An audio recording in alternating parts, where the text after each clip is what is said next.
অনেক দেশ যেখানে তীব্র গরমে দিশেহারা, তখন অন্য প্রান্তের চারিপাশে শান্তির শীতল হাওয়া। দক্ষিণ পূর্ব এশিয়ার বেশ কয়েকটি দেশ মারাত্মক দাবদাহের মধ্যে দিয়ে যাচ্ছে।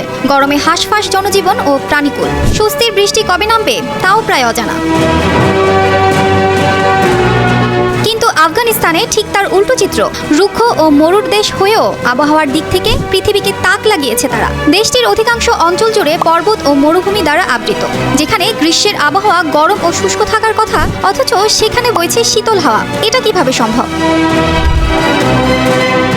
মাত্র 11 থেকে 16 ডিগ্রি তাপমাত্রা নিয়ে বেশ শান্তিতেই দিন কাটাচ্ছেন সেখানকার বাসিন্দারা। রাজধানী কাবুল সহ বেশ কয়েকটি শহরে দেখা গেছে সবুজ গাছপালায় ছেয়ে গেছে চারপাশ। সুন্দর সময় কাটাচ্ছেন শান্তিপ্রিয় আফগানিরা। একমাত্র ওয়ালটন এসি দিচ্ছে 1 বছরের রিপ্লেসমেন্ট গ্যারান্টি এবং কম্প্রেসারের 10 বছরের গ্যারান্টি। অন্যদিকে AQI এর রিপোর্ট অনুযায়ী বায়ু দূষণের তালিকায় বাংলাদেশের নাম যেখানে থাকে প্রথম সারিতে, সেখানে আফগানিস্তানের নাম শেষের তালিকায়। শুধু আবহাওয়ার দিক দিয়েই নয়, বিশ্বের অন্যান্য দেশের তুলনায় এই দেশের বায়ু দূষণ একেবারেই কম। বর্তমানে দূষণের মাত্রা শূন্যে নামিয়ে আনতে কাজ করছে তালেবান সরকার। এর জন্য রয়েছে তাদের বেশ কিছু পরিকল্পনাও। বিশেষ করে বেশ কয়েকটি শহরে গড়ে তোলা হয়েছে উদ্যান ও পার্ক, যেখানে অজস্র গাছ রোপণের মাধ্যমে বায়ু দূষণ সহ নিয়ন্ত্রণে রাখা যাচ্ছে তাপমাত্রা। রাজধানী কাবুলের ওপর বায়ু দূষণের চাপ এড়াতে পাশেই তৈরি করা হচ্ছে অত্যাধুনিক শহর নিউ কাবুল। কাবুল থেকেও 1.5 গুণ বড় নিউ কাবুল সিটি।